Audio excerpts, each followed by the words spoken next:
interested in running, biking, swimming, triathlon, any of that kind of stuff?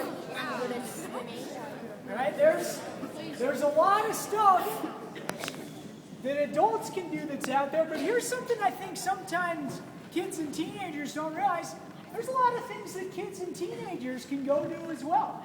Whether it's a running race or like an adventure race with some of these sports up here, there's some things out there that you could go do and try if you want to. So let's do this. I want to tell you a few more adventure racing things, and then maybe we'll do a couple more questions about it.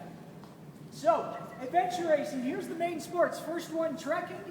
Here's what trekking involves. Usually you start out running at the beginning of the race, and you feel good running for a while, and then once you've been going for like maybe, I don't know, 10 or 12 hours or something like that, your legs start getting tired, and your run slows down, and then you're going up big hills, and it ends up being some more kind of hiking. So you're hiking up a hill, and maybe on the downhills, you're running possibly. Girls, you with me? You with me?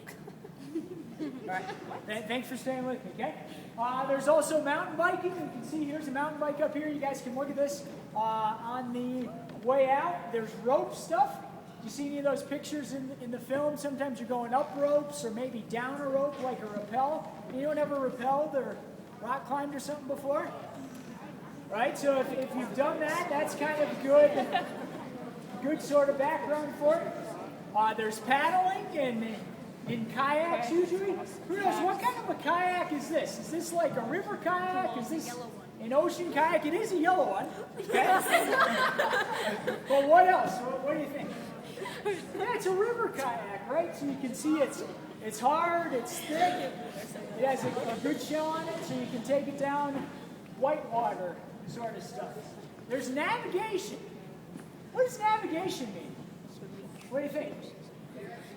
Direction, right? Finding your direction with a map and compass. So now we have a lot of computer sort of things that you could use to navigate, like a GPS or something. For these races, you can't use GPS. It's all a map and a compass, right? So let me ask you this question. Anyone ever been like in the middle of the woods in the middle of the night when it's dark out? Taking a camping or something? Have you ever tried to find your way out in the middle of the woods in the middle of the night, like with a map or something? No. It's kind of tough, right? It's too scary. It's too scary, right? Technology now to use. Maybe it's snowing or something. That's a big piece of it. Go ahead, navigation.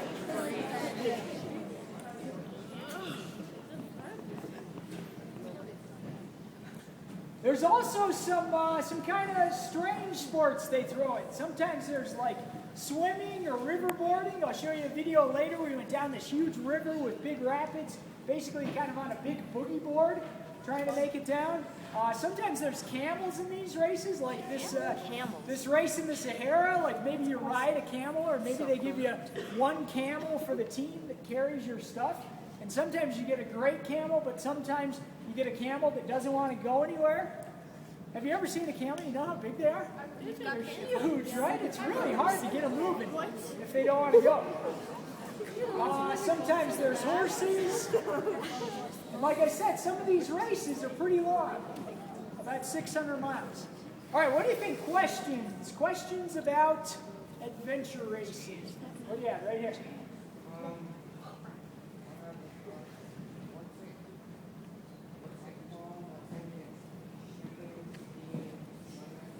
Okay, great question. There's a sport, he's asking about, I think maybe biathlon. There's a sport called biathlon where you ski and you also shoot. So it's cross-country skiing and then you stop and it's target shooting along the way.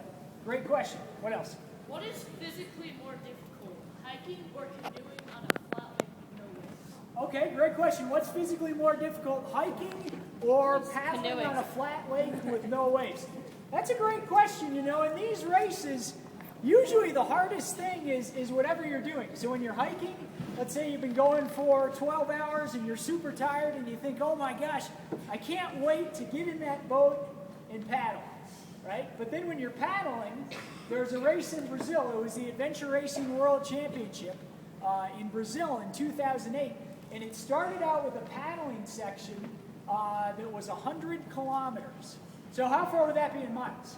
What do you think? 10K, 6.2 miles, 100K is what? Excellent, great math, 62 miles. So 62 miles of paddling, so that's maybe somewhere like 15, 16 hours of paddling nonstop. So by the time you've paddled about 10 hours, you're thinking, oh man, if I could just be trekking or biking or something, it'd be great. So that's a good question. Kind of whatever you're doing usually feels like about the hardest. What else? Maybe one or two more questions, and then we'll roll forward. What do you think? Well, in your opinion, what was the hardest thing that you've ever done in a race? Okay, in my opinion, what was the hardest thing I've ever done in a race? That's a good question. There's been a bunch of them. I think maybe one of the hardest ones, and I'll show you this a little bit later on, I really had to rely on my teammates in a race in France because I had Giardia. Anyone ever heard of Giardia? No, what is it? Giardia is a stomach bug that you can get if you drink water that hasn't been treated, and it's pretty nasty. Lots of kind of throwing up and going to the bathroom. It's not very fun. So I had this during the race, and I had to really rely on my teammates to kind of pull me along. That's actually a good transition into some of the main things here that I want to talk about. Skip past this real quick. Here's a couple of pictures of my dad. He started doing adventure races, and that's kind of how I got into it a little bit. I got on the cover of a magazine one time. That was kind of neat. So anyway, here's some of these lessons, kind of things that I think I can take away from adventure racing and maybe you could take away from running or swimming or really any sports that you do. Let's take a look at, let's see, there's this picture right here. Your feet get kind of nasty because they've been all wet for like a week and they're all dirty and stuff. Here's my question to you. What if you had to do something that you didn't feel like doing? So you were committed to it, you wanted to do it, but you didn't feel like doing it at that time. What if you had to do something, and when might that happen in the future? Okay, so take a minute, chat with someone around you. What do you think?